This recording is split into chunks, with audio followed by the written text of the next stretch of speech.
bench of the Supreme Court gave a sensational verdict in the Ravi Lamichhane citizenship case. The Constitutional Bench upheld the writ as Lamichhane's post of lawmaker was scrapped, which automatically revoked his post of Home Minister and the Deputy Prime Minister. This, incidentally, is the first case in the country's history where a sitting Deputy Prime Minister cum Home Minister was ousted through a court verdict. Good evening, I am Praram Vadahal. Let's begin with the main stories. Ravi Lamichhane held guilty in Nepal's citizenship case. Ravi loses all possessions, including DPM, and Home Minister says he has become an invalid citizen. Ruling parties divided over presidential candidate. CPN Center wants national consensus. UML claims the position as per previous agreement. Action initiated against 66 doctors prescribing unnecessary tests and medicines in the name of medical treatment. PAN numbers of these faulty doctors to be investigated. And 28 players called for the World League 2 home series against Namibia and Scotland. Mausam Dhakal, Surya Thamang and Ankit Subedi make it to the maiden national camp. Ravi Lamichhane's post of lawmaker has been scrapped. The Constitutional Bench of the Supreme Court today scrapped Lamichhane's post of lawmaker, citing that he had not completed the required procedures of obtaining the Nepali citizenship certificate. The verdict also meant that his post of Deputy Prime Minister and Home Minister was automatically rendered invalid. The Constitutional Bench, headed by Acting Chief Justice Hari Krishna Karki and Justices Vishwambar Prasad Shrestha, Ishwar Prasad Khatiwada, Ananda Mohan Bhattarai and Anil Kumar Sinha, gave the verdict in the writ filed against Lamichhane. The verdict states that Lamichhane is not eligible to become a lawmaker since he had not completed the required procedures. Advocates Ravi Raj Basola and Yuvraj Paudel had filed the writ against Lamichhane, seeking the revoking of his candidacy when Lamichhane had filed his candidacy from Chitwan Electoral Constituency 2.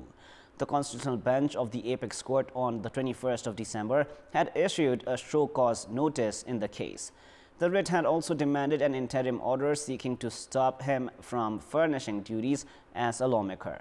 The bench rejected to issue an interim order and had summoned both the sides for discussion on the 6th of January earlier this month. After hearing to both the sides on Wednesday and today, the Constitutional Bench had announced its verdict in the case.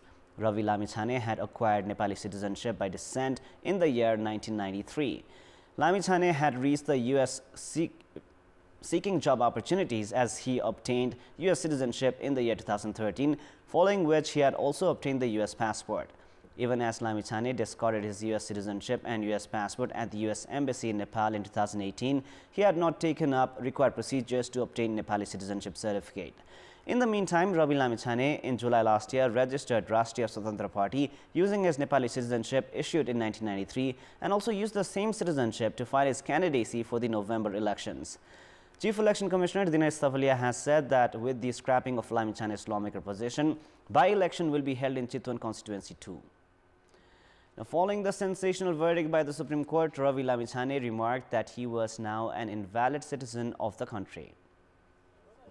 Emerging out of the Home Ministry following the Supreme Court verdict, the outgoing Home Minister said that he respects the court decision.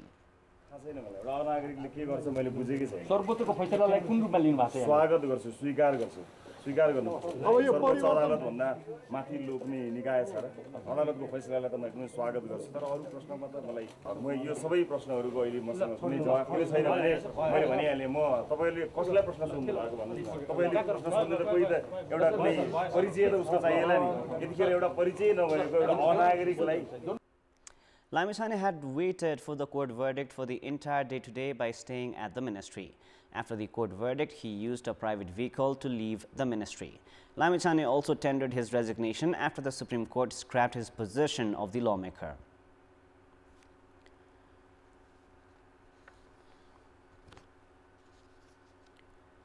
Majority of members at the Standing Committee meeting of the CPN Center have recommended for seeking national consensus on presidential election. Speaking on the second day of the Standing Committee meeting, members are seeking national consensus for the president. Prior to this, on the first day of the meeting yesterday, Prime Minister and party chairperson Pushpa Kamal Dahal had informed of ongoing efforts to seek national consensus for the presidential election. At today's meeting, Deputy Chairperson of the party, Krishna Bahadur Mahara, had furnished a report on unification, while Janardhan Sharma and Giriraj Mani Pokhrel presented reports on organization and schooling. The meeting will resume on the 30th of January, coming Monday. Most political parties held internal assessment following the November 20 general elections. However, the largest party of the House of Representatives, Nepali Congress, did not assess the poll results, and neither did it inform the central members about the reason for the split of the coalition and being cornered as opposition in the federal and provincial governments. Now, despite having lost power in all 7 provinces, Nepali Congress is still aspiring to bag the presidential post. With this aspiration and friction inside the party, the leadership has been delaying its Central Committee meeting time and again. Nepali Congress had called the Central Working Committee meeting for the 6th of January. However, the meeting was then postponed twice in the pretext of Parliament session and vote of confidence for the Prime Minister, among others, and was slated for January 29. However, the party's central office issued a notice of another rescheduling of the meeting. The issue of failing to sustain the coalition and remaining out of the government despite being the largest party has become a major issue inside Congress. The decision to extend the vote of confidence to Pushpa Kamal Dahal, who was elected the Prime Minister from the new coalition, was also heavily criticized. However, instead of these issues, the party leadership is focused on its aspiration to bag the presidential post. The leadership faction is of the understanding that calling the meeting anytime soon would lead to criticism of CPN Maoist Center, the party which Congress is seeking the support of for the post of the president. A faction of Nepali Congress was against the collaboration with CPN Maoist Center for the election. In addition to that, 2 general secretaries and other officials, including the meeting of the parliamentary party, had a contrasting opinion regarding extending the vote of confidence to Dahal. Central members have said that the party leadership has delayed the meeting to avoid criticisms related to these issues. It is impossible for Nepali Congress to secure the designation of the president without the support of Maoist Center. A few Congress leaders are enthused about national consensus, the topic being raised by Prime Minister Dahal. Nepali Congress President Sher Bahadur Dewa has a clear majority in the Central Committee of the party and can have any of his decisions easily endorsed. However, he has not paid any interest towards the meeting. Against the requirement of the party's statute to hold at least 1 Central Committee meeting in the period of 2 months, Dewa has been taking decisions from the meeting of the officials and former officials, which is not recognized by the party's statute. It is now time for our segment Public Pulse, where you text us with your opinion. Public Pulse. And before we ask today's question, let us take a look at the result from yesterday's poll. Yesterday we had asked, what do you term responsibilities of several departments on the shoulder of the Prime Minister? 9% were for A, respect to executive head, 47% were for B, wrong practice of centralization, and 44% were for C, consequence of lack of trust. And here is our today's question. Why has the government always remained indifferent regarding the management of landless squatters? Your options are A, lack of coordination, B, ignoring the landless squatters, and C, politicizing the issue. The voting is on. Type NEWS, select your option A, B or C, and send it to 34001 to share your opinion with us. Grievances are regularly heard regarding the doctors prescribing unnecessary tests and medicines in the name of medical treatment. Such a practice increases treatment costs, adding financial burden and pressure on the family members of the patients. The Medical Council has begun taking actions against doctors if they are found prescribing unnecessary medicines and tests to earn commissions. Doctors are found of prescribing unnecessary tests at hospitals and health centers to earn extra commissions. Patients have for long shared their grievances regarding having to conduct blood test, ECG, echo CT scan and ultrasound, among others, even when they are not required. The Nepal Medical Council has begun taking actions against doctors who prescribe such tests, unnecessary medicines, and even operations when they are not required. The Council has begun actions against 66 such doctors. According to the Inland Revenue Department, many doctors are seen paying extraordinary amount of tax. The department has urged the Council to investigate the PAN numbers of such doctors as well. With such doctors prescribing unnecessary tests, medicines and operations, patients have been compelled to bear the financial burden and in some cases even had to sell off their properties. Prescribing unnecessary tests to earn commissions is against the Code of Conduct, while doctors themselves term such prescriptions an act of crime. The Doctors Association has called for strong actions against such faulty medical practitioners as well. Based on the existing legal provisions, license of doctors found prescribing unnecessary tests to earn commissions can be suspended for 2 months and in some cases might be liable for lifelong ban as well. In our Public Voice segment, today we have asked in several provinces, what should be done to put an end to the trend of prescribing unnecessary medicines and tests? Let us now take a look at what they had to say. Public Voice. तिनीहरुको अनुगमन गर्न आवश्यक हुन्छ त्यसमा अलिकति डाक्टरहरुले ख्याल गर्नु भइदिए राम्रो हुन्थ्यो पैसा कमाउने मेसो चाहिँ गरेका छन् यसलाई चाहिँ बन्द गरेर धनीले त गर्लान् तर गरिबहरुले चाहिँ मर्कामा परेका छन् त्यसको पीडित म आफू पनि भइसकेको छु उहाँको स्किल पनि कतिको छ त्यो पनि जाँच गरिनुपर्छ जस्तो लाग्छ मलाई बुझेर मात्रै सेवा लिन खोज्यो भनेपछि केही हदसम्म रोक्न सकिन्थ्यो Welcome back. It is now time for the sports news. Sports news. Cricket Association of Nepal (CAN) has called 28 probable players for a closed camp for the World Cricket League 2 home series against Namibia and Scotland.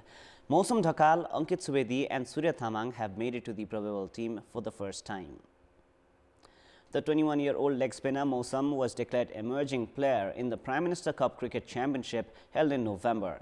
Representing Armed Police Force, Mausam had picked up 17 wickets in 8 matches. Likewise, Ankit had collected 211 runs in 7 matches, including a century. Meanwhile, Surya was adjudged emerging player in the recently held Nepal T20 League as he had picked up 12 wickets.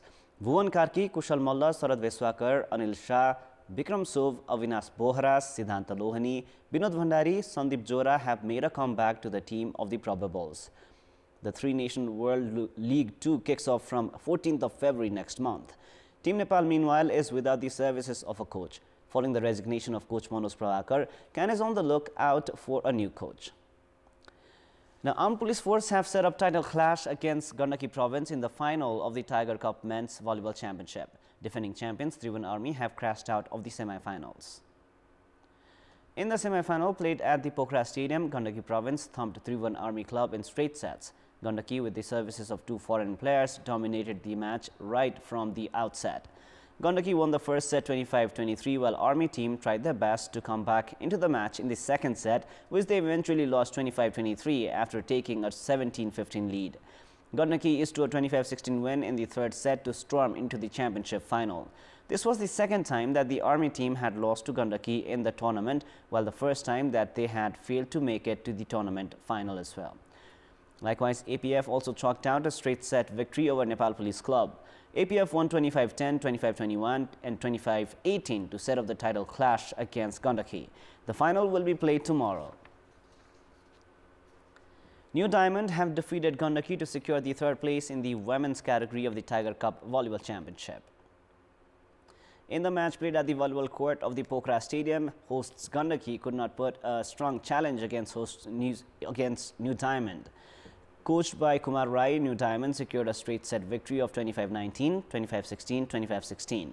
With this result, Gandaki, who had 3 Indian spikers, failed to secure a single victory in the tournament. In 4 matches of the tournament, Gandaki won just a single set. New Diamond, who had reached Pokhara without their star player Pratibha Mali, received a cash purse of 125,000 rupees after finishing third, while fourth placed Gandaki received 65,000 rupees. Grand finale of the women's edition of the tournament will be held tomorrow, where Tribhuvan Army Club take on Armed Police Force. Winners of the championship will receive 500,000 rupees. Only 4 teams had participated in the women's category of the tournament. Up next is the weather update.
that is all for the moment. Up next is the news in Nepali. Thank you for staying with us. Goodbye for now.